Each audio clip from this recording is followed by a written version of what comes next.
A small mining town in the Rocky Mountains finds itself besieged by vicious wolfmen.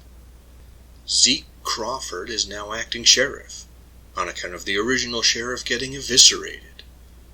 With a Civil War veteran and a smattering of community folklore, Zeke has to find a way to rescue the surviving townfolk, either by trying to find help in the wintry mountains, or by taking the fight to these supernatural foes.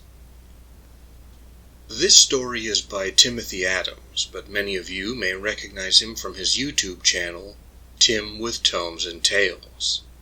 If not, I'll have a link to it in the description where you can find him and many other participants in Horror Mayhem, which is all about celebrating short horror fiction. Again, see the description for more information. You can also take a moment to like, comment, share, and subscribe to the channel of another YouTube creator you enjoy, where the algorithm will mutilate a little old lady. This story has a lot of gruesome violence and action, as you would hope for in something like this. The characters are confused and afraid, and since it's the late 1800s, they don't have Lon Chaney Jr. movies that they can reference. All they have are various bits of folklore and some local knowledge. The whole town is in a bad way before the story even starts, and it doesn't get better for most of them.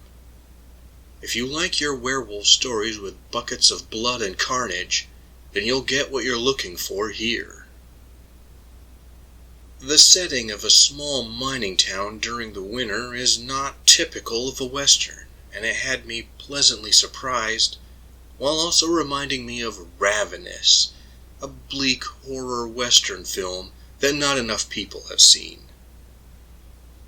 Since the story is also, like the title says, about werewolves in the West, I, along with all other Mystery Science Theater 3000 fans, was hoping for the appearance of the Yataglanchi. But that is a Navajo legend, and the native peoples mentioned in this story are Shoshone. In any event, I still had a good time with the story, even if it didn't have a circuitous inside joke. I already mentioned Ravenous, but this story also has a lot in common with 30 Days of Night, which is also about a small community held captive by bloodthirsty supernatural creatures. Fans of one should enjoy the other. Similarly, the violence of the story sometimes reaches bone tomahawk levels of brutality. So if you're squeamish, you're likely to encounter something to make you feel ill pretty quickly. But what do you, the audience at home, think? Have you read Werewolves of the West? If not, does it sound like something you'd want to pick up? Did you see that werewolf drinking a pina colada at Trader Vic's? What else are you reading for Horror Mayhem?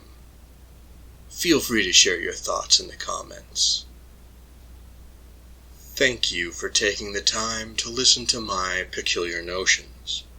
If you appreciate this channel and want to support it, you know what to do.